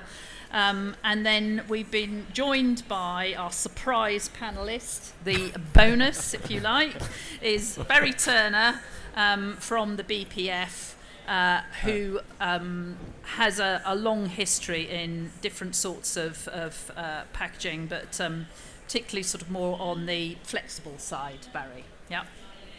So I have already primed the panellists to kick off this debate by addressing different aspects of the sorts of issues that tend to come up, and then we'll open it up to questions and see where that takes us. So Andy, you're going to kick us off, talking about compostables and their place within a sustainable packaging strategy. All right, thank you. I was just chatting with Barry there, because Barry's the chairman of the British Plastics Federation. I'm the chairman of the Bio-Based and Biodegradable Industries Association, therefore a fan of compostables. And some people would think that we are sworn enemies. And actually what happens whenever Barry and I get together is we agree on 90% plus of the issues that face us in the packaging industry. And the actual area where we disagree is relatively small. But one thing which comes up regularly around the whole question of compostables is, okay, great, we've got these materials, but do they contaminate the plastics stream? And how do I get compostables composted? Okay. Now, in terms of how you get them composted, there's a kind of short-term solution in many cases, which is home compostable materials. And a quick advert, the job that pays me, by the way, is just there, Futamura. And you can see some home compostable materials on site there. But actually what we need is an industrial solution for these types of materials. So the vision on the screen there sets out how we see this happening. So with compostables, we're talking about materials which are essentially from renewable resources in the main. There are small amounts of fossil-based materials which come in to improve the functionality, but increasingly they're more and more renewable raw materials. They're turned into packaging materials. They serve a useful purpose like any mainstream packaging material. But then, of course, as soon as a consumer you open the pack, suddenly you've no longer got a really clever piece of packaging. You've just got a bit of rubbish. And what are you going to do with it? Now, the vision for our materials is to operate in places where you can effectively take that material, put it in with your food waste. Your food waste is collected from home, and then that goes off towards composting systems. And if you follow the full infographic there, you'll see another phase, which is this one here, which is the renewable energy phase. So in the UK, we have a mixture of industrial composting, conventional composting. We also have anaerobic digestion, which creates renewable energy. The vision in the future is to link the two together. So you collect through the food waste collection schemes, making sure that you can label the packaging effectively so that the consumers and the waste collection agencies know it's the right material. First phase then is anaerobic digestion to create renewable energy sources. Then you take that digestate through the composting phase and you turn it into soil remediating compost, which improves water retention, improves soil fertility and so on. And then you complete the circle by laying down that compost onto soil. So it comes from soil, it goes through the packaging phase, it's then onto the energy recuperation phase, the soil improvement phase, and around we go. Key thing to say on that is by doing so, we avoid any risk of plastic contamination. If you've got a plastic tray or a plastic bottle, that will go off down a conventional recycling route. If you see the composting logo, take it through the food waste route, and it goes off to the food waste recuperation system. So we should avoid entirely any situation whereby a compostable gets in the way of a conventional plastic, and vice versa. So a conventional plastic doesn't get in the way of compostable materials and food waste and garden waste and so on. So we want to see a situation where compostables and plastics are not conflictual, but they're complementary. Thank you. I'm sure there's many points we'll come back to in that, Andy. Mark? Yes. Please explain to us, what's bioplastic, what's biodegradable, how does that fit with compostables? Yeah, okay. So I think, first of all, we need to separate two things. One is the source of where your packaging comes from, the carbon So plastic packaging, whether it's biodegradable or normal plastic, is a long chain carbon molecule. At the moment, most of that comes from oil. So a non-renewable source, and we really need to, for the sake of the whole world, wean ourselves off oil, burning it, but also for packaging. So bio-based, getting the carbon from bio-based sources is the future. Unfortunately, for you or for anyone picking up some packaging, you might then think, well, that means that biodegradable is a good thing, per se, because it comes from biodegradable sources. And I think it has an element of that. But the problem is that there is no such thing as a sustainable material. There's only a sustainable system. And a system involves where it comes from, where it goes to, where it's collected, and where it's kind of processed. And you saw that circular system illustrated there. That system is sustainable. But currently, we don't have any system like that at the moment. If you currently put a biodegradable piece of plastic in to your food waste, the anaerobic digesters who will receive your food waste will remove it. That was almost all of them. I mean, there are a few who don't, but almost all of them. And the reason is that the conditions for creating biogas from an anaerobic digester, which is essentially a big sort of composting machine with very little oxygen in it and lots of bacteria, the reason that those conditions are not compatible with the biodegradable plastic. So they get rid of it. The other reason they get rid of it is that they can't tell the difference between you putting a normal piece of polythene or any other plastic in and the biodegradable. Even though perhaps you know the difference, when it comes to a mass system, they have no idea. So they just remove it. It gets burnt. Now that's bad. That's bad for the environment, and it's not a system that currently works at the moment. And in fact, it causes the anaerobic digester people to lose money. So they would say that that's a contaminant. You ring them up, I ring them up, I talk to them, they go, please don't put your biodegradables in the food waste. Please do not do it. We are not set up for doing it. That's the current state of play. You're talking about a future system, and that's the slight problem I have with biodegradables, which is that we have a system for packaging recycling and collection and processing, and it's in place. It comes to most of people's houses, and it's called recycling. And the other thing it does for you is if bioplastic comes into that system, so you can make polyethylene from bio sources, you can make polypropylene. If it's from a bio source, it will still get recycled. And we have a system for doing it. It currently exists. It's poor, but we can ramp it up. I think you'll hear about how to do that. So you're faced, as packaging experts in here, with two possibilities. Buy into biodegradables and hope that we then develop a system for really dealing with them, because home composting is just really not, at the moment, most people don't have home compost. Or buy into an existing system that currently works. And I think you should do the latter. And the other thing I want to say is this, and we can have a debate about this, is that I see this all the time. You get a Sunday magazine, and they used to have a polythene wrapper for it. They think, oh my God, people don't want plastic anymore. We'll change it. They swap it out for a starch-based one, bio-sourced, which is good, biodegradable, which in my opinion is not good. People don't know what to do with it. And what they should have done is just not have a packaging at all. Because the absolutely most sustainable thing you can do is reduce all packaging down. And do you really need to protect some magazine from a few drops of rain? I would argue no. So there are cases where you do really need proper waterproof packaging. Crisps is one. I'm a big fan of crisps. Okay, but I just think people need to think more about, don't swap out one material for the other and say, hello, I've done the sustainable thing. Think about the whole system and where your material is going to go in. If it's paper, if it's polythene, if it's polypropylene, if it's PET, we have a system for that. You make it, we can encourage people to go into that.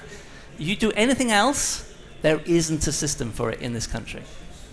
That's a wonderful lead-in to Bruce. So you currently offer recycling and residual waste collections to your customers. What would the complexities, with the infrastructure being where it is at the moment, for you to extend that to collecting compostables? So Mark's taken the start of my presentation, which is great. It was perfect. Okay. You've done everything. So we actually came under quite a lot of pressure from some customers to collect compostables because they couldn't put them in with their food waste. So we now have a national service for collecting compostables in very small quantities. We then get them back to our site. We take them out of the inevitably plastic bag that they came into, take off the plastic lids. We then mix them with food waste and send them to a very specific, and we think it's the only one in the country, anaerobic digester that has at the front end of it a pyrolysis machine, which is like a massive steam pressure cooker.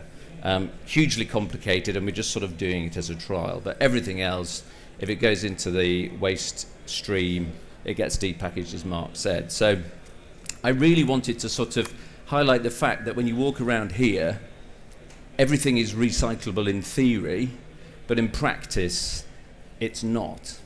And in practice, the recycling industry in the UK, we've already got really low recycling rates, and those recycling rates are going down because people are innovating, and they're innovating with composite materials, we've got the latest one, which is haying cardboard, bagasse, plant-based plastics mixed with oil plastics.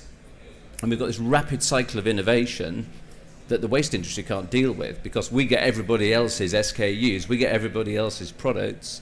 We always got put at the end of the roster to go, right, we've got this brilliant stuff, what are we going to do with it? Really difficult to do anything with it, and then it gets mixed up with everything else. So our plea is we're not going to talk about life cycle analysis of what is the right product or the wrong product or whether you go for oil-based plastics or bio-based plastics, but choose one polymer, ideally, or a few polymers, and stop innovating across material streams and start innovating down one route so that the recycling industry can get organised. I'll give you two quick examples. The Tetra Pak, which we all know and love, was invented in 1952, went mass market in the 60s. We produce, I haven't got my glasses, we produce 37 billion Tetra Pak units a year in Europe, and 47% across the whole of Europe get recycled. The UK will be much worse, I'm sure. That was in the 1960s, 60 years ago. Plastic drink bottles were invented a decade later, or went to mass market a decade later. 50 million of those produced in the UK. We're doing slightly better, but we're only recycling 58% of those.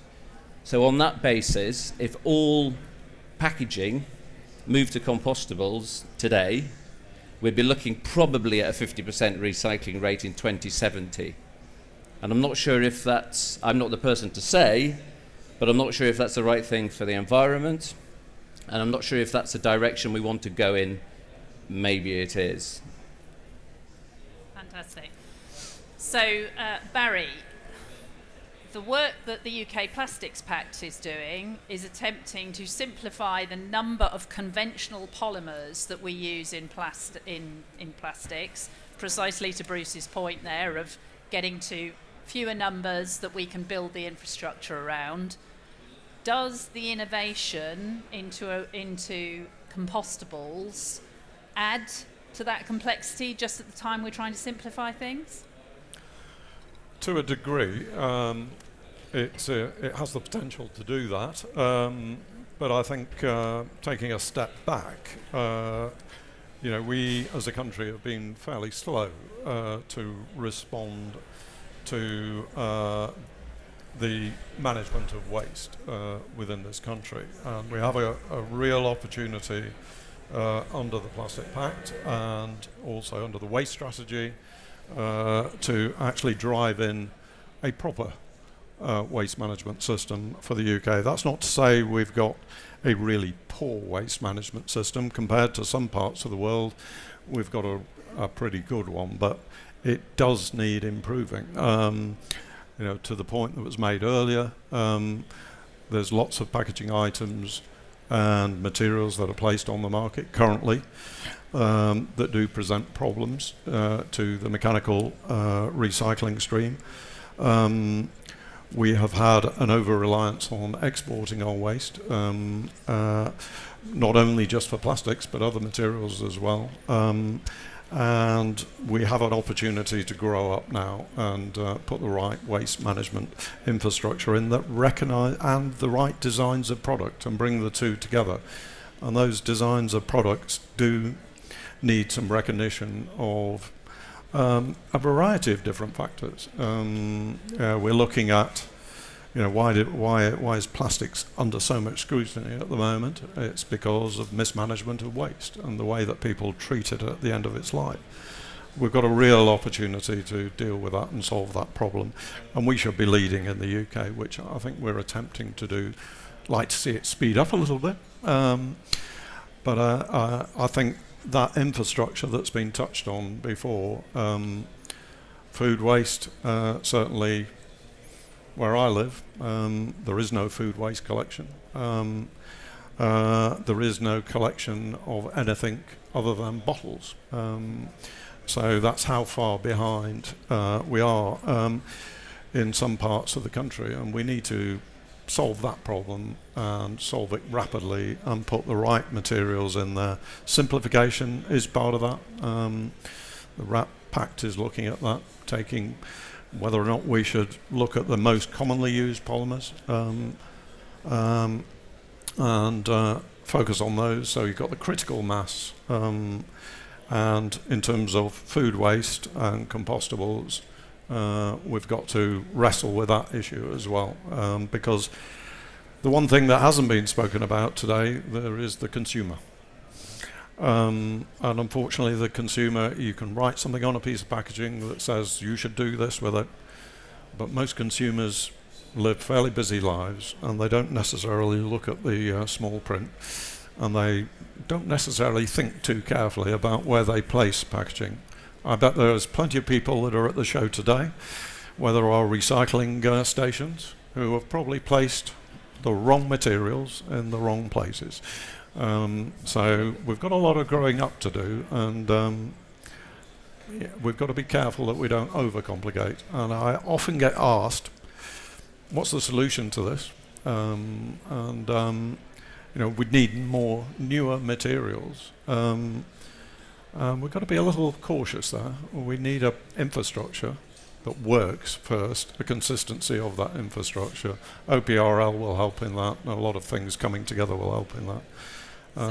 So caution, I would say. Before I throw this open for questions then, just to sort of start you off, so as Barry says, only 60% of councils collect food waste separately at the moment.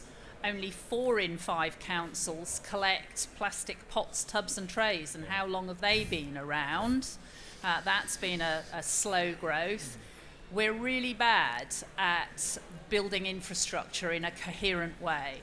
The government's reform proposals include moving to more consistent collections, but how do we get the level of investment that we need to build an infrastructure that would provide every home in the country with a collection system they could reliably put their compostables into? Andy?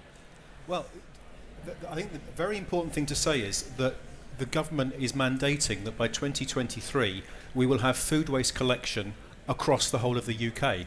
So the moment we have that, we have created our key element that's missing. We actually have, you talk about like recycling infrastructure, there are over 200 composting plants in the UK that can take compostable packaging today. If you could take me, and I'm available the moment you say, if you can take me to the flexible plastics recycling for multi-laminate structures, then I'm available whenever, because it ain't there, guys. It doesn't exist. So that's critical. So we're going to create that infrastructure through food waste collection. You guys in OPRL are critical to this as well, because we need to get over exactly what Barry said. We've got to make it simple for the consumer so that we know what to do with each of these materials. I mean, there's 2 reasons why I've got a water bottle here. One is I'm thirsty. The other is because I think that's a bloody good use of plastic, personally, and that's got a good recycling infrastructure behind it. But there's so much that doesn't. And by the food waste collection method, we solve that logistical problem. And by the way, just in terms of AD versus composting, it's not the future. It's already in place in 1 or 2 places in the UK, and it's standard practice in Italy, which is actually the leading European country on organic recycling methods. They automatically put AD together with conventional composting so that any certified compostable material is perfectly acceptable. So because at the moment the AD guys throw out plastics because, as you say, they just don't know what it is, you can put certified compostables together with AD systems and it will work. Bruce, you've started to offer this, but you have a single point solution. How do we get scale? I don't know. The reason that we're taking the material to the facility that we're taking it to is because, in theory, if everybody puts compostable packaging into the food waste bin, that's fine, and it can go through a composting facility and an AD facility. In practice, go and have a look at the recycling bins at the show. The infrastructure is here today, and I'd welcome anyone to go and have a look. The conference have invested in the infrastructure, and everybody's chucked everything into every bin, and there is no segregation whatsoever. And the problem, I think, with rolling out a solution is you're still going to end up with plastics in the food waste, and the AD providers or the composters are going to go, we can't take that because that material comes through and it ends up in the organic material, which is then sold or given away to farmers. Farmers do not want crisp packets and bits of plastic blowing around their fields, which comes out at the other end if you put plastics in at one end. So we have to be able to either move completely away from plastics and into compostables in entirety. I'm really happy with that. Or we have to find a way of getting the plastic separated from the compostables, and the only way we're going to do that is if the 60 million people in the UK do it, and I don't have a lot of hope for that.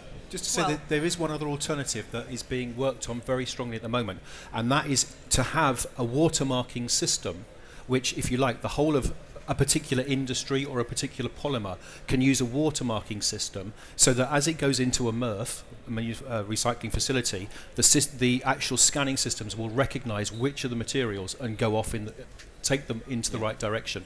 That's being worked on through work like, for example, the Ellen MacArthur Foundation New Plastics Economy project, and I've seen it working recently with compostables. So they're all following the same chemical marker or watermarking system, and it spots the compostable versus the conventional plastic. So that is something that might be one of the key ways to go in future. So Mark, great to have the technological backup, but surely the best sorter is the consumer as they dispose that piece of plastic. Best, yeah, and I think one. Ladies and gentlemen, the first day of Packaging Innovations and Luxury Packaging 2019 is now closed. We hope you have a successful day. We're still here, guys.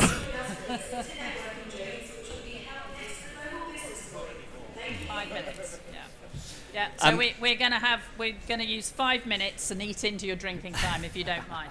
I guess the thing I would say is that it's already complicated.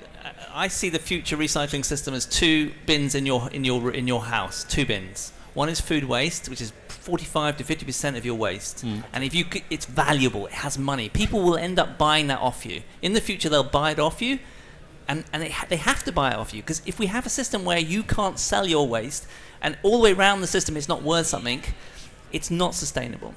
And so food waste is valuable, and you should separate it, and hopefully that the government has got the message. Great. The other bin, the only other decision you have to make is the other bin. Everything goes in the other bin, and that will be a small set of things like paper, which we know how to recycle, plastics, which we know how to recycle. If there are bioplastics as markers that can be segregated, great. But it's not here now, and so the question is, how do you make the bio have money? Who's going to buy it off you? Right? You get paid to take it away. That's not sustainable. Someone has to buy it off you. Now, PET is valuable. That's like £100 a ton. Okay? Polypropylene is valuable as waste. These plastics have value already in the chain. Use them. The more you use them, the more they go around the system, the more that system will work and the more investment you'll get. What the biodegradable people have to do is work out how to get value once you've opened the packaging. If you can sell that to him, we have a system. At the moment, we can't. And in the future, I want to be able to collect in that other bin reusable packaging, which has an RFID in it. We'll pull that out and put it back into the system. Yeah. You know, we've got a pipe end business. Hopefully we're out of business soon. It'd be great. Barry, so where do we go from here? Well, you've touched on who pays for it at the end of the day. We've got the government Waste and Resources Plan. We're looking at EPR through that, long overdue. That will bring a consistent infrastructure, hopefully, that will solve some of these confusions with the consumer, make sure that regardless of where you live, you will have that consistency of service, whether it's either food waste or whether it's recyclable packaging. It needs, we need to see that come through quickly, because a lot of the barriers to adopting the materials that are appropriate for particular applications where they offer real benefits presently are in our infrastructure. So if we can solve those problems and work with some of the existing materials we have and simplify the palette and have good design all coming together with that consistency of collection, then you're there. There's lots of materials already available, sort of Andy's company, so I was on another stand earlier looking at one of their materials. We need that infrastructure. So let's not get carried away inventing lots more materials. We've got quite a lot out there. Let's just zero down, get that infrastructure in place. Great stuff. So, who here thinks that compostable packaging could be part of their sustainable packaging strategy? They can see it having a role within what you offer. Well, you got some converts, Andy. Very clearly, what we need is, to Mark's point, to invest in a system that will enable us to have these options available to us, and in education, so that the poor, confused consumer actually knows what it is that they should be doing. So thank you all for your time. Do come back and join us at 2 o'clock tomorrow. And thank you very much to our panel.